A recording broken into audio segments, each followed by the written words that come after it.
I'm ready. I'm ready. I'm ready too. Yes. This All is right. so much fun.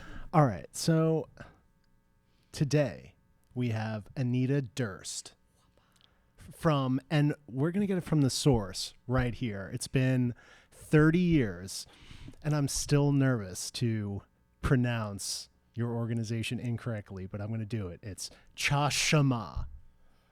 Did I do it? Okay. It's not ChaShaMa's. It is ChaShaMa's. ChaShaMa's. But the reason I chose the name ChaShaMa's is because I can't read very well, and I wanted other people to feel what I feel. And I think I've been successful. Wow. And Well, I don't tell many people, but now I'm telling the whole world. It's now out you there. all know. When you say you didn't read really well, was it I'm a high school dropout. really? It wasn't Ninth grade. dyslexia or anything Oh, like yes. that? Interesting. A lot of creative people who step into the creative space often speak to having dyslexia or various, what would you call that? What's the appropriate term? Learning differently than you, and you, I guess. I dig it. Take us back to you in school, if you would like to. Tell us what that was like for you, and seriously too. Sure. So let's see. In ninth grade, I decided I'd rather do drugs and not go to school and live with my boyfriend, and that's what I did. And so I dropped out of ninth grade, and then I went back again to like a second chance school. Okay. We got to go to the jail, and see the people in jail. Scared straight. Yes, we were part of that program. Nice. Maybe you can do that to us later. Just get right up in our face. Like, boom. and I had to work, and they did this thing where we did improv, and I was like, what is this improv thing? This is crazy. And it was like, we did it for all these people that were, say it right, but mentally handicapped. Yeah. So once I did that, I was like, I'm going to be an actress. Ha. And you did. I am. I still Yeah, am. Still am. Yes. Still are. Still. But because of my learning differences, I couldn't really read lines. But through acting, I taught myself how to read, do grant writing, and all these things. And here we are today. Amazing. ChaShaMa's. ChaShaMa's. Dun, dun, dun, dun. ChaShaMa's. So get it right forever. ChaShaMa's. Tell us about that word. And you mentioned the sort of ethos behind it, but what does that word mean for you? There was a part we skipped, and we're going back again. We might jump around a little bit. No, we're going back. So I left high school. Luckily, I met Reza Abdoh when I was 19, and he's an Iranian director. He left because of the Ayatollah. He's gay, and he was dying of AIDS. Wow. And we made his work, and he taught me the power of creativity. Right when I was 19, we did the meatpacking district. Wow. We traveled all over Europe. I was really lucky. Wow. And then when he died of AIDS, I wanted other people to feel the power of creativity, so I started ChaShaMa's in his memory. Wonderful. Yes. So now we're here at ChaShaMa's again. Now we're here. And you just earlier this summer, late spring, had one of your famous galas. Yes. And, when I was reading about it, you kind of announced it might be your last one. It is your last one. That was it. That's it. I'm done. And so tell us why you're done. And then I want to go back again. We're going to keep going back between these, like sort of beginning and then now. But tell us why you made that decision to be done with the gala, at least. The gala was much like Reza's shows. We did it in the early 90s. There was 500 sound cues, light cues about Jeffrey Dahmer, Andy Warhol, me in the Egyptian Book of the Dead. I was Ishtar. Nice. Lots of blood, screaming. Okay. But it was like that. So the galas are like that. There's a lot going on. There's so much happening. And why am I done? The question is, because it only raises $200,000 and it takes a year of my life. Yeah. Literally getting 300 performers, fundraising, doing all that stuff. I don't want to spend my life doing that anymore. Yeah. I feel like I accomplished what I started to do in the beginning when I tried to do it and only one artist would apply, and then we got 300 artists applying, and so now I'm ready for getting more space for artists. Yeah. That's what I'm going to focus on, because I feel like my time's better spent.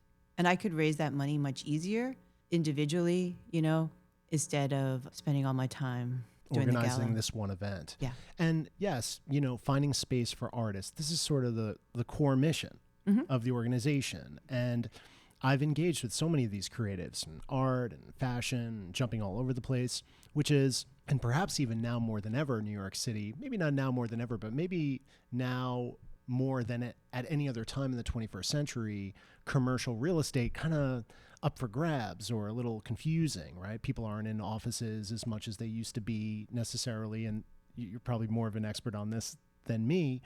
But for many years now, for at least 30 years, you've been going out of your way to plug creatives into spaces throughout the city and probably beyond New York City too. Is that correct too? Not just New York City. True. Matawan, Santa Fe, and all of upstate New York, Buffalo, Niagara, Ithaca. Wow. Yes, there is a lot of empty space. There was during the pandemic. We went in, and I think the when we came back from the pandemic that year, we took on 20 new spaces. Wow. And we still have many of those spaces today. So tell us a little bit about emerging out of your acting, and you're still an actor, but how did that first happen? How did you really get into this role of finding these spaces for artists and going out of your way to either completely subsidize them or just assist them for a particular term, whether it's like 6 months sometimes or a year, maybe a few months, maybe longer? I know you have a lot of creatives who you've really nurtured sometimes over many years. Some of the ones I've spoken to, you're kind of like a mother sometimes, a fairy godmother. I don't know. I mean, all these different things, the way I've heard creatives speak about you. And we could probably talk about acting for a while, but tell us how you started to kind of look at these spaces and why. How did that happen? Reza, he wouldn't perform in a theater, and I had to go find him space in Manhattan. Oh. So I would go find him space, and right when I was 19, I started looking for space. Wow. What do you mean he wouldn't perform in a theater? He didn't want to be where there was energy of another theater performance. He wanted to be in a raw, empty, big, large ceilings. Yeah. So I would find these. I found the first one was the Diplomat Hotel. Where was the Diplomat? 43rd between 9th and 10th. All Oh, no, right. sorry. 43rd between 6th and Broadway. All right. We had 3 ballrooms. It was amazing. Wow. Like one ballroom went up 3 balconies, and the other ballrooms, it was quite beautiful, beautiful. It's now the Bank of America Tower. Oh, okay. And what was the first production? And were these all written by him as well, or was he performing other? He wrote them and directed them. What are some maybe staples from him, pieces that he wrote, and of course it seems performed in as well, but what was that first one? He did not perform. So he was more of a theater director of sorts. He was a director. And you were in his We had a troupe? troupe, of like 10 people. And people would love his plays or they would hate him. Nice. And they called us a cult. Oh. And we were very popular in Europe. We had, we got paid. We traveled like for 3 or 4 years. We'd go for 6 months at a time. Europe, Spain, Italy. It was pretty cool. Did the troupe have a name? Dara Luz. Dara Luz. Very nice. Luz being light? Yeah. And Dara? I can't believe I can't remember. To Give Light. Oh, okay. I think Oh, I like in that. light, something. Yes. I can't believe it. Very cool. All right. So before we... Okay, so that's how I found spaces. Yeah. And then my family's in real estate, right? And so I asked, when Reza passed away, I was like, can I get space from you? And they gave me, between 42nd and Broadway, there was taxpayers, like little buildings all the way, and there was about 7 of them. And they'd give me one, and I'd be like, can I have that one? All right. All right. And eventually we had all 7. Wow. And we were there for 10 years. And we would do window performances, like we had all these amazing windows. So people would go and perform, like there would be like, how many clowns can you fit into the window? Nice. Or people would set up this beautiful theater thing. People would come from Australia, and this lady came and did like this high heel thing, or what does 20 different peas look like? Or there's like a flea circus, or just like so many. Oh, my favorite was there was this girl, she'd sit on this plastic couch, and people would walk by at 2 a.m. and she'd give them therapy. Nice. Right. So just like you name it, we'd give you the spaces. Then we had to leave. Okay. We were there for 10 years. We did 700 shows. We had workspaces, show spaces. It's when we used to have fun. Right. The sort of classic New York of yore. Is this what you mean when we used to have fun, when the city was a little more spicy, or are we just so serious now? Is this what you mean? Well, I was 25. Oh, okay. Right. Okay. But wait, you still have fun. Not like that. Not like that. Okay. We used to have S&M parties. We used to have. Some of your galas get spicy. Oh yes. You know? Well, that's a little. All right. Little Maybe kick not to like the past. All right. So you used to have some of those kind of parties that Yes. throw a few other things. I mean, you threw out a few already, but tell us a little bit about transitioning out of those original spaces. So my family's like, we have to leave. So right from there, I was like, okay. And I just wrote blanket letters to where I thought there was empty space. And we got Jana's property. They gave us, it started out like small, 5,000 square feet up at 126th Street. It's the Mink building. Okay. It's, I can't remember. It's like on the west side. Okay. Really close to Columbia. And by the time we left, we probably had about 60,000 square feet. We were there for 10 years. Wow. I just actually spoke to one of the artists from there, Al Johnson, and unfortunately he's not doing so well. Sorry to hear. But yeah, so we were up in Harlem, and at the same time I went to the EDC, and I got our Brooklyn Army Terminal, where we currently still are. Wow. Wonderful. So we have 100 studios at Brooklyn Army Terminal. Yeah. And there, it was just really lucky. This guy Lee Winter gave it to me, and we've been there for 20 years now. Yeah. I went to what was essentially an open studios at the Brooklyn, and it was really nice. And we might have a mutual friend. Do you know Alex Mito? Yes. Yeah. He's like, hey, come check out what's Oh, happening. And it was cool. It was cool. And you really go out of your way, especially with a lot of up and coming artists. Is that fair to say? Up and coming? Yes, all artists. All artists. So not just up and coming. Everybody. Everybody. I try. And Everybody needs a little help in the city. Everything's so expensive. that is true, I suppose. And how has the Brooklyn Army Terminal been for you? It's a huge space. When I was finished maneuvering through the open studios, there was a really interesting like subterranean space, a sort of basement space. Did you go down there as well, where they were doing weird little installations? The biolab. The biolab. Was that connected to you as well, or is that something separate? No. When we moved in there, that space was 90% empty. Now it's 90% full. Wow. They used us as an anchor tenant, so we brought in 100 artists. So we used the coffee shop, and they would use our floor to show other tenants and say, look, here are people. And the biolab came in 6 years ago, 7 years ago. Okay, cool. Yeah, that was an interesting counterpoint to traditional art studios, a lot of painting and sculptures, assemblage, collage, and all that kind of stuff. So I just thought that was an interesting little 1-2 punch. It's really nice. And they also have the workspace right in the beginning where you enter. I forget what it's called. But you can do wood shop, or you can there's all the machinery there for artists. Makerspace. Yeah, the makerspace. Do you often see creative you supported in one of these spaces eventually kind of sign a lease on their own in the space? Does that kind of happen too? Maybe tell us some of those stories that you can recall, or maybe one recently where you're sort of providing space for a creative and they start to hit their stride and then they actually lock it down. Sure. So, Ooh Baby, she was at 21 Greenwich Street. She paints on clothes. Yes, she does those colorful jackets and such. I actually did a press release for her.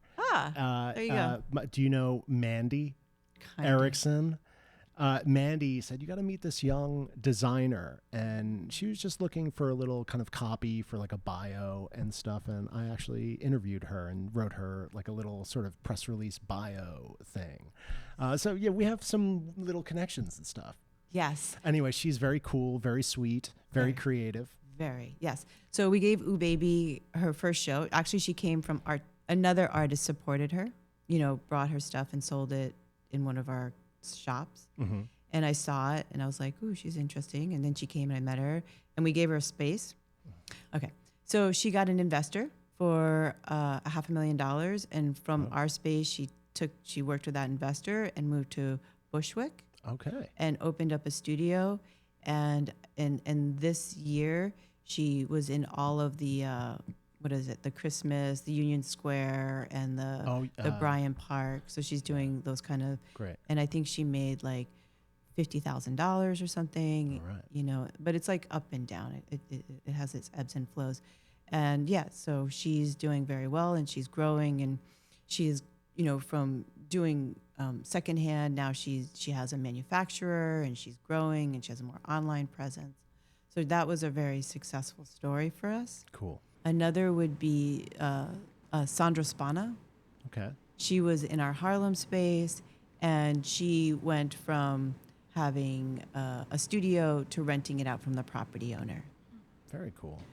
So those are a couple examples. One more is we have a very successful gallery right now at 1155 6th Avenue, and they just sold a piece for $90,000. Whoa. I know. What Isn't that kind crazy? of piece? What? What kind of piece? It was like this deer, right? So it's like this metal kind of see-through deer, and it has like these big antlers that are leaves. Wow. Do you want to say the artist, or would you rather I'm leave really that? bad with names. Oh, it's okay. There goes part of my thing. No, I could never say a name. They have it. They put the deer there again. When you're evaluating an artist, what are the things that come to mind? I mean, I'm sure it's sort of intuitive for you, but if you were to say, what do you think is your method when you really want to give someone a go? So when I evaluate an artist, I do not. I go off of their energy and their personality. It's not about their work. I think it's really important to give artists a chance to make mistakes, and because there's not many places for that, I don't feel. So I want. It's really, for me, it's energy, and whether it doesn't have to. There's so many people that approach me for space that I don't. I'm like, and if they do, then I'm like, here's the key. Yeah. Have it. So, yeah, I try not to judge artists. Does that make sense? Like, I think all art is important and everybody's voice should be heard. Are you kind of looking for a little bit of yourself in these artists in a way? I'm getting a little psychological on you. No, No? I don't think so. I am empathetic, right? So I'm very empathetic, and I think that's what drives me. I like the solace that art causes. I like that it allows them to grow. Because I have a life of privilege, I like to allow other people to feel that too, as much as I can. Nice. Nice. Yeah, and inviting people to simultaneously empathize with you, it sounds like. You mentioned some of the learning disabilities when you were young in the name, and Right. And even probably coming from a life of privilege in New York, that comes with challenges too. It's not scraping around for resources and things like that, but it sounds like, there's maybe some rebellion and maybe pushing back on that privilege a little bit. Were you kind of a rebellious teen? It sounds like maybe you were to some degree. Well, Take us to what it So, meant growing let's up see. in that I was like- world. I think I was probably 12 or 13. It was Easter. My dad's like, why is there a dent in the car? I don't know, Dad. I can't tell you. I'm sorry. I have no idea. He comes back 20 minutes later. He's like, It was you. so that rebellion came from my dyslexia, knowing that I was really intelligent and having people telling me I failed, I was no good, it was bad, bad, bad, bad. Frustrating. But then through art and the things that I do, I've learned my own intelligence. And I don't have a rebellion. What I feel, fine.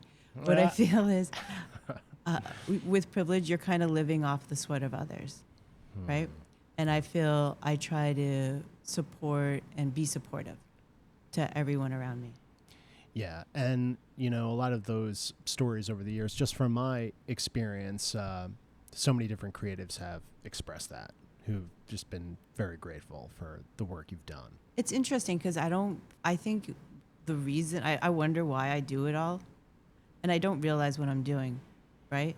Does that make sense? Like, I've never, people are like, oh, this, I'm like, I do it because I'm trying to prove to myself that I can do it. I think that's what it is, you know, because of the dyslexia. I'm like, oh, I want to get space and get money. Do it. That's fun. Ashley, you took this interesting acting class for a little bit this last year with a female. It was her school. What was her name? Do you recall? No, it wasn't. It was based school. on the teachings of this particular woman. Yeah, Uda Hagen. Do you know yes. Uda Hagen? I went to acting school like when I was 19, Lee Strasberg. And yes, I Strasberg, remember yeah. hearing Wow. about Uda Hagen a long time ago. How was Strasberg? Were there some interesting actors we might know kicking around? So I was like, you know, you go to Strasberg and they're like, Yeah, like, the movement and all that. You gotta like cry. Nice. You still got it. And I'm like, adults are weird. Why are they so weird? What's going on here? So much undulating. Like, is this what adults do? I couldn't figure it out. It was an interesting base. What was Strasberg's thing? What was his modus operandi? I think it's to work from truth. I believe. And was That's what I Stella Adler the more method one? Was she the more Oh method no, focused? you're right. It's method, but it's like you're like, I feel the get them coffee. I smell the coffee. Like the little mouse. Yeah. You know, it's funny. There's a lot of people in the journalistic world, a lot of editors, actually, and good editors who are dyslexic. You know, I've contributed to a bunch of publications over the years, and you'd be surprised how many individuals who are in a professional space that deals with words and writing, often at a high level, who are perhaps there because they've had to overcome those challenges so consciously that they actually developed this tremendous skill set. And I think editors especially, because they really value what writers can do. And they've trained themselves to focus so intensely on getting it right and sort of overcoming those obstacles. So that's just something I've experienced. I agree with you. And because I have to read the grants, and I feel like I'm really good at editing them. Interesting. Tell us a little bit about grant writing, because we kind of nerd out on the challenges and the pros, the cons. We discovered in doing our case studies with what Ashley mentioned to you earlier, that, you know, sometimes organizations, either creative or in the civic world or just infrastructure or whatever, maybe they write a grant, they get it, they get to do what they wanted to do, and yet the end of that calendar or grant cycle ends and they don't really know how to sustain it the next time around. So we're just fascinated by grant writing. What's that like from your perspective? Did you have to do that early on? And are you still involved in helping people do this now? What's that like for you, grant writing? It started with Reza, of course. I would write Reza's grants, or he would apply to every single foundation. Cast a wide net. Every single, and that's what I started by doing it. So what I learned is one no is a step closer to yes. I like that. Right, someone told me that. But that applies to just all fundraising. But for grant writing, you put it in, they make a file, right? And you just got to keep at it. And then you said, okay, so I get a grant, and how do I keep the cycle going? Wasn't that the fun part? Interesting. Right? So you got to, you know they're not going to fund you again. They say it. It's part of the thing. So you know you have to, if you want to still make money in nonprofit, you need to be diversified. You need to diversify. Government, earned income, grants, government, foundations, individuals. So you gotta make all those things connect, or get them all board, and then you put the pieces together. And grants are what's good about grants is they're really reliable. Reliable in what way? Well, I think our grants, like maybe we get like $500,000 in grants right now. I think. Okay. Right, so they're reliable in that way. You build those relationships. I see. Yep, and they trust you and they know you. You become an entity. They like to give money to people they know. And right now, from what I understand, there's a lot more people asking for grant money than there used to be. Every time I talk to a grant person, they're like, we're getting many more applications than we used to. So I feel like there's a lot more nonprofits, but I feel like you just have to keep doing, like, you're going to get a lot of no's, a lot. You just got to keep doing it. So many grants and so many mistakes. And what are some maybe specific things you've learned beyond just the general cast the wide net and well, I don't plow do that through the nose? anymore. but you've done it. Like, what would you did it. say to people writing grants right now in terms of maybe the language or the tone? Are there any little tips in that kind of way that you might say? Well, maybe this is like yes. Give them. You don't give all your secrets away on this podcast. I like to share. All right. So for grant writing, we were just talking about it. One thing that I just learned, actually, I'm always learning, is when you do your grant, you want to write all the questions down that are in the grant. Okay. Right? So, I mean, that's pretty obvious. But I've had many grant writers, and none of them I've always like, do it. But you take the questions, you don't try to just fill it in on the line, because you'll lose it on the portal. You need to, like, take it from the portal, write it down. Okay. So, council members, that's a really good place to start. Government, DCLA, NEA, not NEA anymore, NISCA, NIFA, the smaller ones. You go to those. Make sure your bookkeeping is in good standing. Always start with your bookkeeping, because no one's going to give you a grant if you don't have good bookkeeping. You got to start there. Your language, precise, short, simple to read. Always look at the guidelines, go back to it constantly. Try to make a meeting with the grant person. Say, I'm going to be applying. Try to invite them to shows. And here's my new secret. Ooh. I've started to go to senators and assembly members. Wow. Went up to Albany and started having meetings with them. Wow. The first year I was able to raise $80,000. Wow. I know. It was crazy. That's great. Right. This year we're finding out, but it's a lot. Well, for us, it's a lot, because we're like, each assembly member has a different district, each senator has a different district, and each council member has a different district. So it's not like you can so you have to find out who your assembly, your state, and your council member. You write them all letters. You say, can we meet? This is what I do, and then you just have to be persistent, invite them to shows and stuff like that. Have you ever had maybe a politician at whatever level, the state, maybe even federal, come to one of the galas and you witness a very sassy or spicy artist encounter with someone who might be more in the sort of suit wearing realm? Have you ever seen like a real clash in a way that delights you at maybe one of your parties, or just out where you see this sort of clash of cultures to some degree or vibes? So I'm going to say one of my board members, their favorite story is to say that they were holding a dildo, and then they saw this other person who works so it's like a real estate person was holding the dildo, and then the banker came and saw them holding the dildo, and they're both on the board now, and it's one of their favorite stories to talk about. Nice. That's how she got him on the board. Sweet. It's like, gotcha. Got him now. I love it. Now, Albany, Manhattan and Brooklyn, we know to some degree is a very concentrated and potent creative realm. The art world is sort of concentrated here to some degree. Some may call it the epicenter still, if we're talking about contemporary art, maybe even fashion in the United States at least. But I think about other cities, or even state capital, Albany, and a lot of other cities around the country are maybe not booming as much as New York City, and right now a lot of different places around the world and in the country are struggling to different degrees. But I'm just thinking about even the young woman from Ooh Baby, who started in Pennsylvania, if I'm not mistaken, and really sort of incubated out of there until she found herself in New York. So I'm just thinking about a place, just let's say Albany, where you're going up and meeting with these state level politicians. But when you're up in Albany, are you looking around for spaces? Are you speaking to creatives?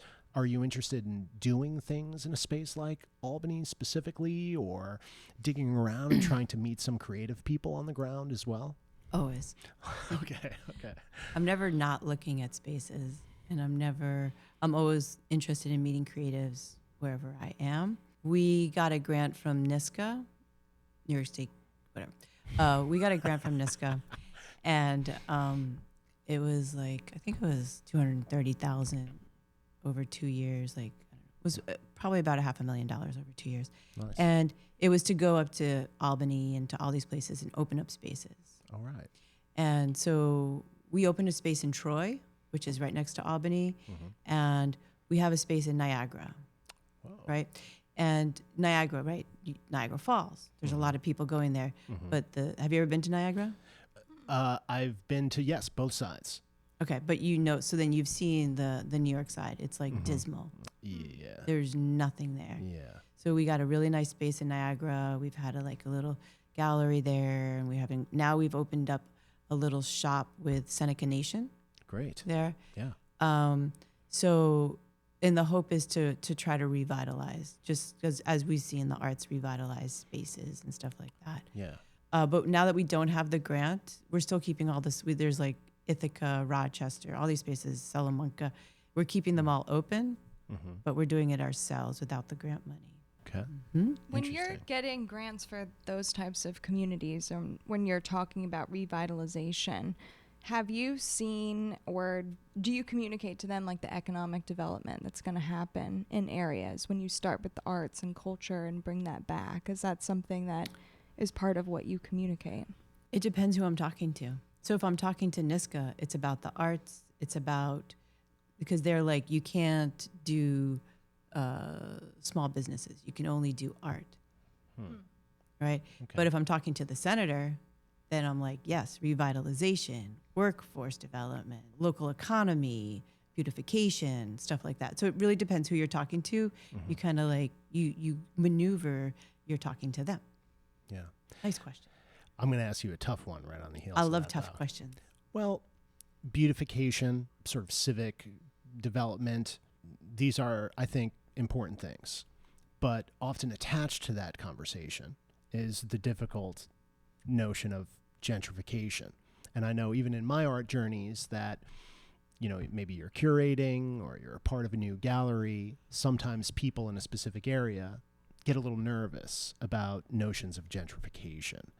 And it's an interesting line to straddle, beautifying maybe a beleaguered town or city or neighborhood, and also having to deal with the economics of the situation. So after many years of doing this, I'm absolutely positive you've run into this conversation at least once, probably many more times than once. So when you're having conversations with, let's say, community members, politicians, even creatives, how often and how do you deal with this notion of art sometimes being a precursor for gentrification, even if it is bringing the beauty and bringing culture and bringing vibes? How do you navigate that when you run into that conversation?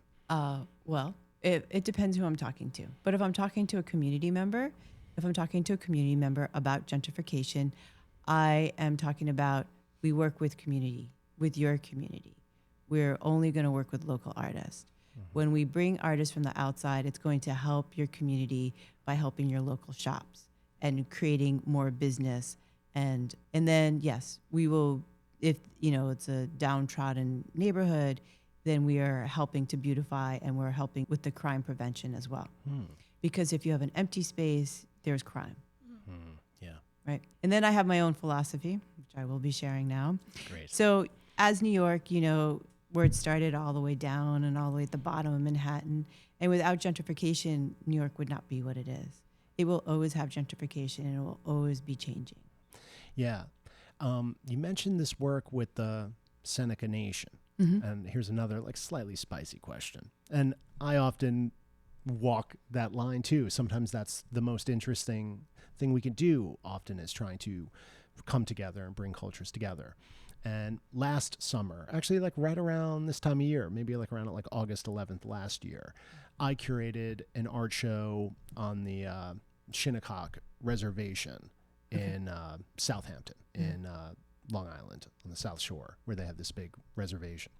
And I think Airmail, that Graydon Carter publication, just did a story about the Shinnecock Nation that just came out. Just a little shout out to that.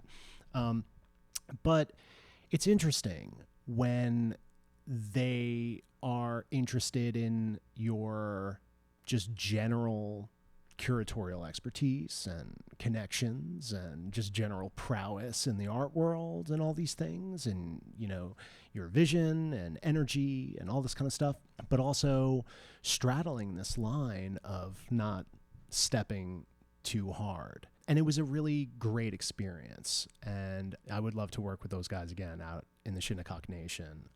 Just a handful of great people. Also, Ma's house. This gentleman turned his grandmother's home into an art gallery and residency on the reservation. Very interesting individual. A few other guys there who are great. So shout out to the dudes on the res. But I just want to ask you, this sort of recent collaboration or activation with the Seneca Nation, what was that like for you? And maybe go a little bit more in depth there. Sure. So we started working with them in Salamanca. We got a really beautiful space in Salamanca. It's kind of an empty, like 3 blocks. There's a couple weed stores there, beautiful forestry. And the space was like 2,000 square feet. So Seneca, we found this guy, and he's Darcy Scott is his name. Cool. And he also works with people who are on drugs as well. He helps them to rehabilitate. He has a family of like 5 children or something. All right. So him and his wife have this store, and they have like a gallery, and they have a gallery, and they do workshops, and they say the workshops sell out right away, or Cool. people like love what they're doing. And then he talked about lacrosse. Yeah. Like I didn't know I'm that. a lax bro. Oh yeah? So Yeah. I didn't know. I do know. Invented by Yeah. Native Americans, potentially hundreds, if maybe a couple thousand years ago, potentially. Exactly. I had And no an idea. incredible sport that not a lot of people know about. Yeah. I could go on there, but I'll spare you. There's even a limit. I'm a reformed lax bro, or still reforming. So he was doing he's like he's teaching people how to make the lacrosse and the sticks. yeah, the sticks. In the old way. Yeah, sort exactly. of bending the wood, and yeah, that's fantastic. And like many things in indigenous culture, these stewards who maintain the culture, right? Yeah. And that's a serious art, and it takes serious skill and knowledge and wisdom to construct those sticks in the old school way. I didn't know that. Really impressive. I didn't even think about how hard it would be to make them. I just thought, oh, that's cool. They are cool. Hey, maybe go get one. No, I had no idea it would be so hard. But yeah, so I feel like you were asking me about like appropriation, I guess, or something. No, not so much appropriation. I think, just to maybe clarify quickly, there's maybe like the infrastructural element, and that's kind of part of what this podcast is about. It's like there's the creative, and then there's like the infrastructure, right? Which is like the space and the business and all these things. I'm just curious, is it only logistics and the infrastructure, or what does it mean to step in these sort of cultural conversations that have all this history? We're chewing it up. I think the Shinnecock. Shinnecock, yeah. Right. Okay. Yeah. I think because you went and you curated a show on their land with them. Just to clarify real quick, Anita, I would only say... I was just trying to understand. No. The answer is yes. What I would say, though, is I found that you kind of take it to a point, and it becomes sort of a little hands-off. So I only interrupt you there, and sorry for doing that, to clarify, to say that I would maybe produce more than curate, because there is this space where it's kind of like, I think we kind of want to curate the vibe. It was entirely Shinnecock artists or native artists, maybe from some neighboring tribes or visiting tribes who might have been coming down later that summer for the huge powwow that they do out there. It's like the second biggest indigenous powwow in North America, the first being Albuquerque, I believe. So there are elements of, hey, we get the curation, and hey, something would look great here. Right here is like a great spot for a piece, but then it's like, maybe they're choosing the artist and the piece. Well, So that's where I think the line of curation, I just sort of introduced nuance there. That's all. fine.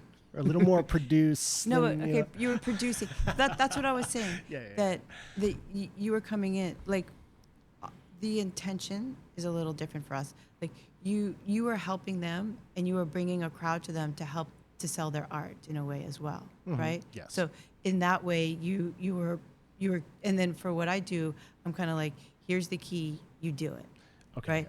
And you bring the people. I don't bring people because I can't do that for Wait, all you the bring shit. people. You No, maybe not not to- in a direct way, but you 30 years of people familiar with the brand and familiar with But with you. all the shows that we do and all the things, I only do it for the gala. You're not promoting. I'm not, yeah. So You're not posting flyers on telephone poles necessarily. Wait, no, I've got maybe a good you are. story. Well, give us that one.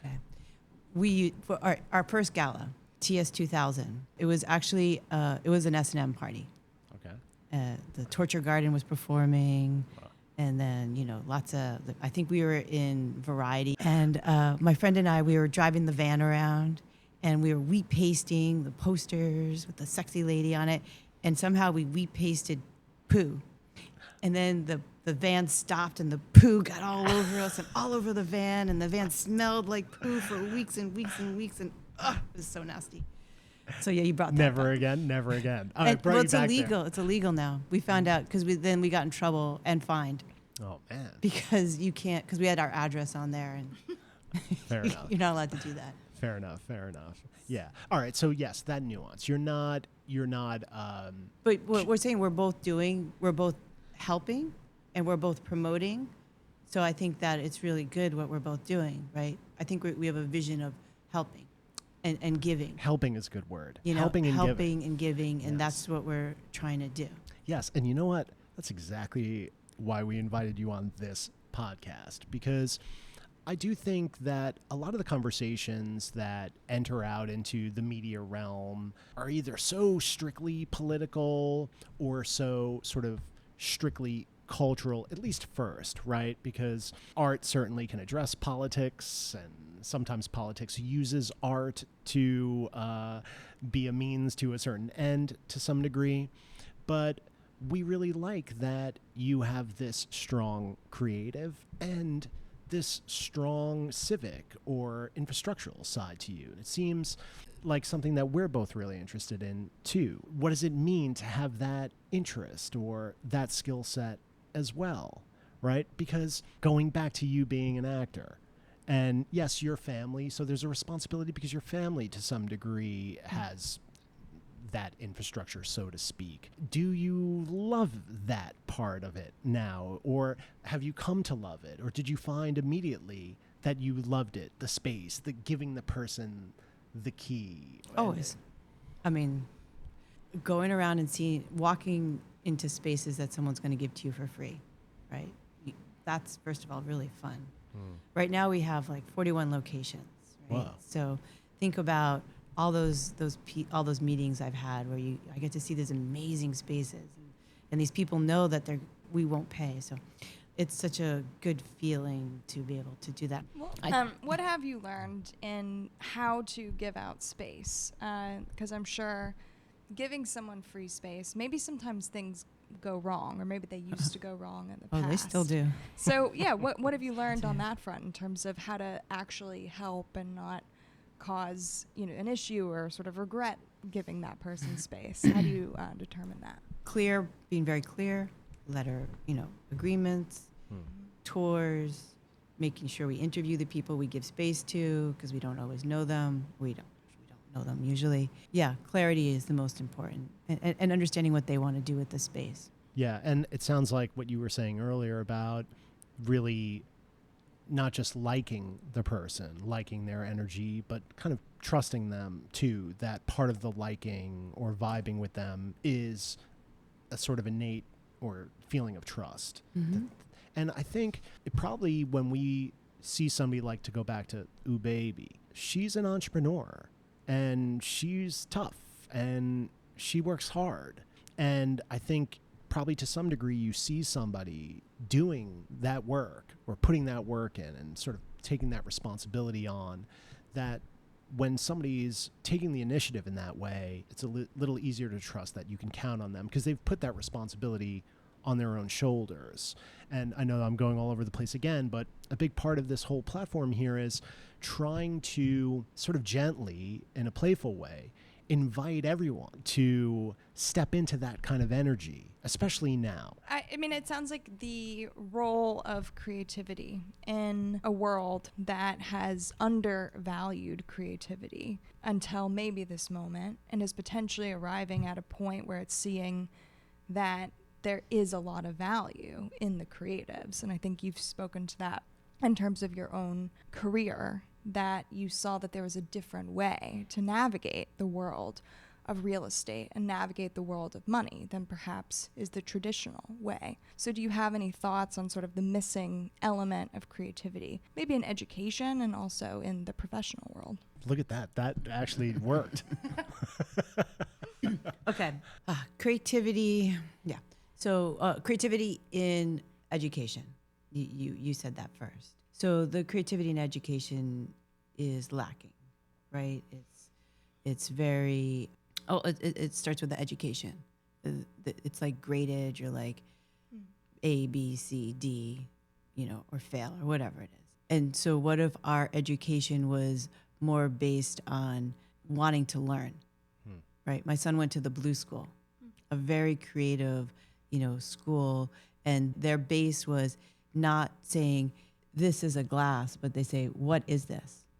And they ask the children to try to describe what it is, or they had like a dead fish and they're like, bring the fish alive. And they're like, okay, instead of saying no, right? So allowing that creative mind to begin in an earlier, instead of the structure we have, and this is how you draw, and if you draw a line, you're bad or whatever. So allowing that creativity, I think, starts with our whole way of thinking.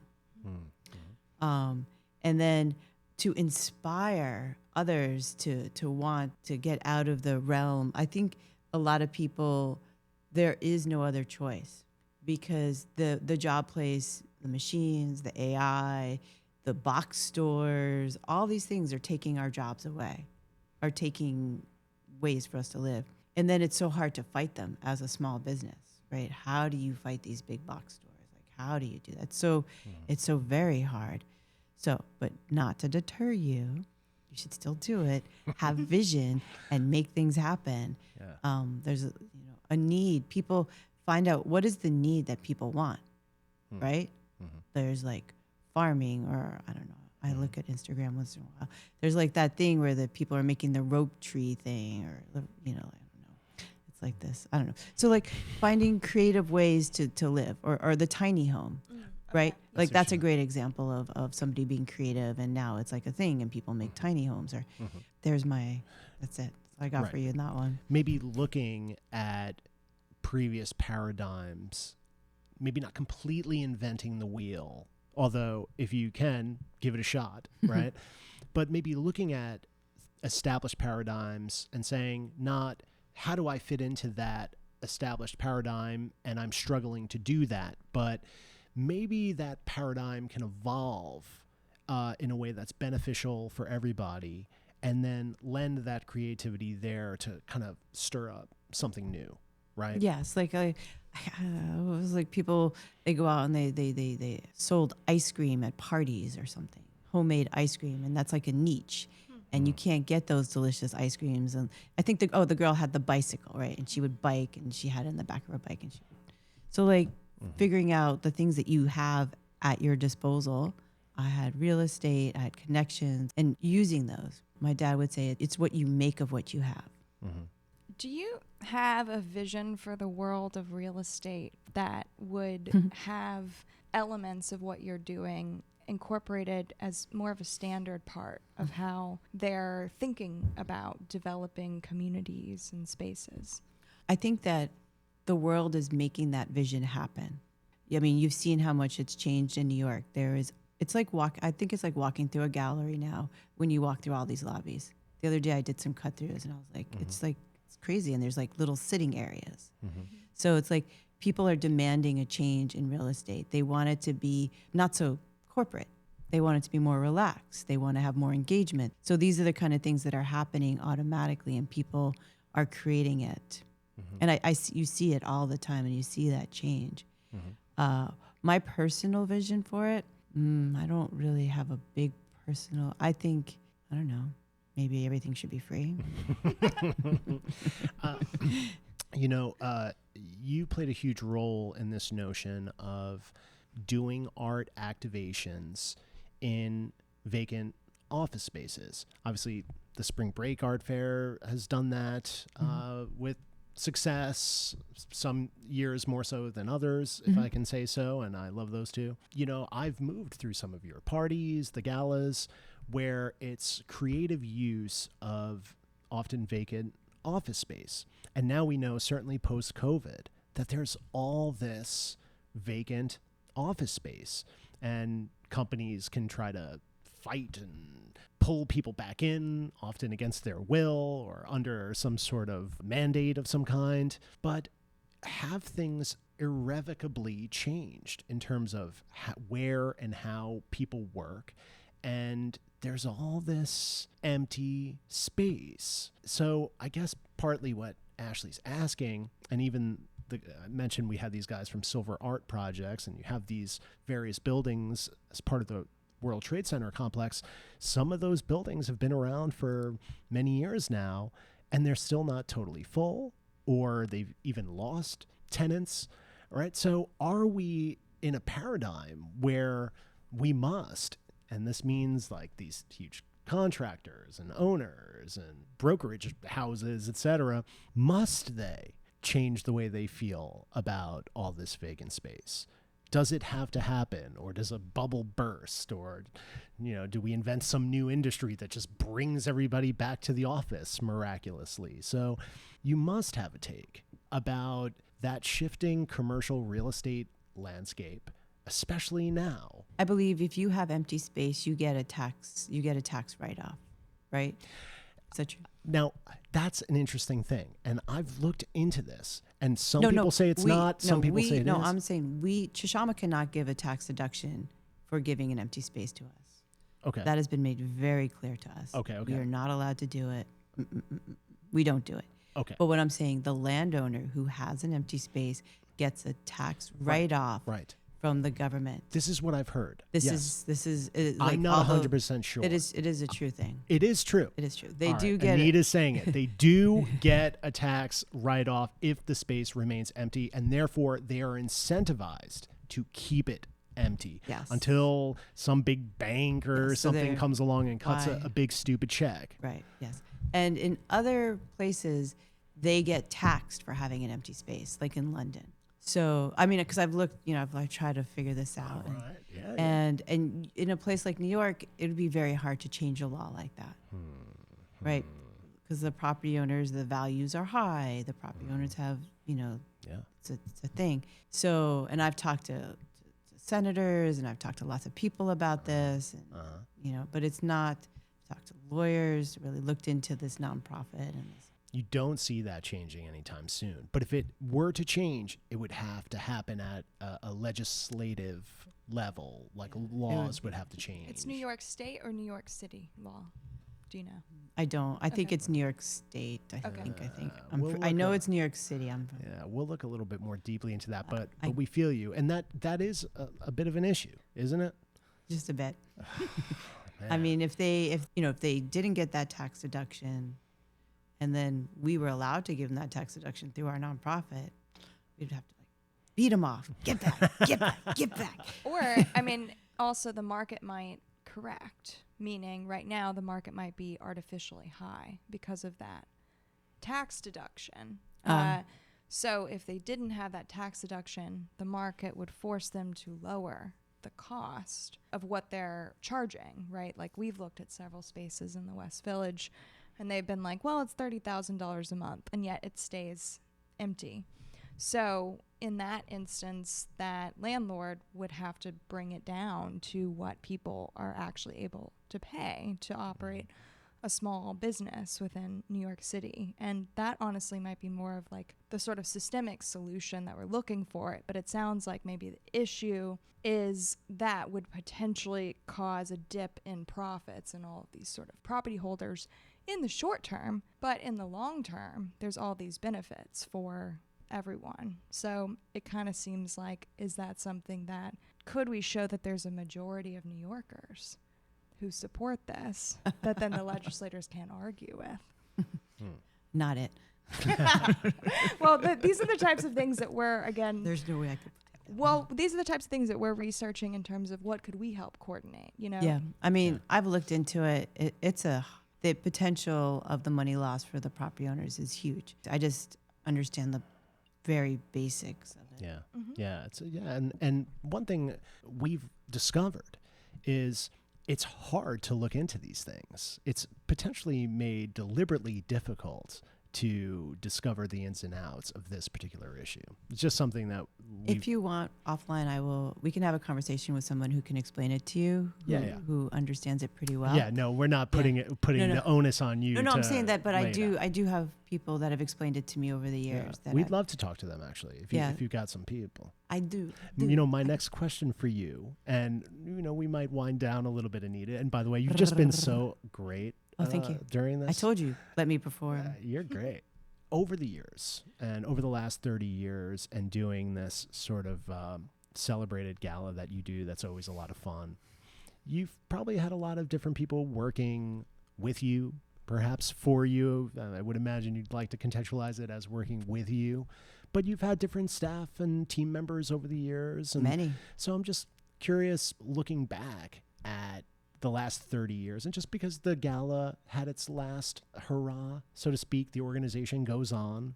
But I wonder if you don't have to call people out by name, but all these different people who've worked with you over the years, maybe I don't want to make you do the weavy or anything like that, but maybe what it's been like for you to be a leader in that capacity and have all these people sort of helping you over the years. Just give us a couple thoughts on that. Without people helping me, ChaShaMa would not exist. So without the artist, we would not exist, right? So it's like, I feel very strongly about that. We have 3 of the core members, Julie Atlas Muse, Daryl Hell, Mark Dale. They all started it with me a long time ago, or in the beginning. They are the backbone of keeping it going. And then all the employees that I've worked with, we can't pay them a lot, so they've all done it through, I feel like I try to teach them how to fundraise, how to do stuff, because a lot of people are very junior in working with them. And I learn from them as well, of course. And I feel privileged to have worked with all the people that I've been able to work with. I enjoy working. What's a criteria for someone that you want to work with? They must be a good administrator. It's really important. Understand technology, organized, good listener. Those are the kind of things. Like if it's my grant writer, I have the best grant writer I've ever had in my life. It's such a good, it's great. And it's hard to find, you know, skilled at the thing that you're doing. Good IT, good facilities, good bookkeeper, being skilled in your field. So you had this last gala, and coming up in another like 7 or 8 months or something, there's going to be the space where there previously was a gala. Do you see yourself maybe not, laboring for a year to execute something like that, but do you see yourself having throughout the calendar year maybe little smaller events, or maybe just a little bit more mellow party? Or I mean, we do 150 events a year, right? Whoa. I know. Wow. It's a lot. And so, those events are shows and all these different things? We just had these, we dance, everything. Dance, theater, music. So ballet dance, punk shows, candlelight per thing, piano concerts, gallery shows. We have a little theater at 150 on Christopher Street. It could be, the presentations are different from the workshops. Right. And then we have all the small businesses, and they do little workshops that are free for the public and stuff. And then the free art classes. So there's so much that we do all the time to just make it happen. And then I personally do not want to do these fundraising events. I can't do them anymore.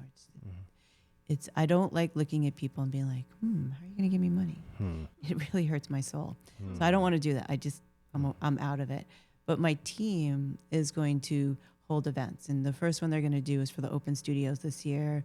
They're going to invite the people that came to the Bazaar because they don't know us, and they're going to show them. And they're going to organize smaller events and go to like the gallery shows that we have and all the things that we do. When we started, you talked about the criminal justice system. And what was the word you used for the? Well, justice impacted is the term being used to not other people who were previously incarcerated. Right. And it's a term that was brought to my attention by the folks at Silver Art Projects, where they have a cohort within the cohort of about maybe 24 artists that were all justice impacted. So it's an interesting term that I think is sort of in line with like saying, the temporarily unhoused as opposed to homeless people. It's just being more sensitive to transitional housing. Oh, all right. All right, yeah. Because we work in a lot of transitional housing. Okay. The reason I ask is, of course, Reza, my mentor, he had us go to Spofford Juvenile Detention Center and teach workshops to the kids there. Wow. Okay. And that impacted me. So we have always worked with justice impact. Right? Thank you. Yeah. Justice impact. And it's really important. I think that the work that the Silverstein Project and working, I think at one of our things where we would meet the kids that would come out of the juvenile system, and we would be like, do you need a library card? Come do art with us. But it's so important. If you change one person's life, it really, it just goes like, we worked with one kid in Jamaica, Queens. And he came out of the juvenile system, and now he's written a book. Oh, wow. He's done a film. He's written several books. He's done film. He's still with us today. So it's like just that little thing is so important to like support other people, and then that ripples. Right? That ripple effect that it has on our society is really lovely. I love that. All right, I have one last question for Anita, Ashley, and then see what's up. And Anita, it's gonna be cheesy. I like cheesy. Are you ready? This is cheesy, hard, and all the fun. All right. So the young you, with maybe some learning challenges, maybe you're taking dad's car for a spin without permission. That version of you, what would this version of you say to that version of you back in the day with all the knowledge and wisdom and experience you have now? Don't judge yourself so harshly. Enjoy. Everybody's the same. Oh, Ashley, you got anything? No, that was really sweet. This has been so great, and thank you so much for coming on. And I hope we can maybe collaborate on some stuff with you going forward, and maybe some of your creatives. Maybe we can have some fun out there. I think that would be great. Thank you for inviting me. I love talking about ChaShaMa, and I really appreciate it. Thank you to both of you. Thanks so much. Thanks, Anita.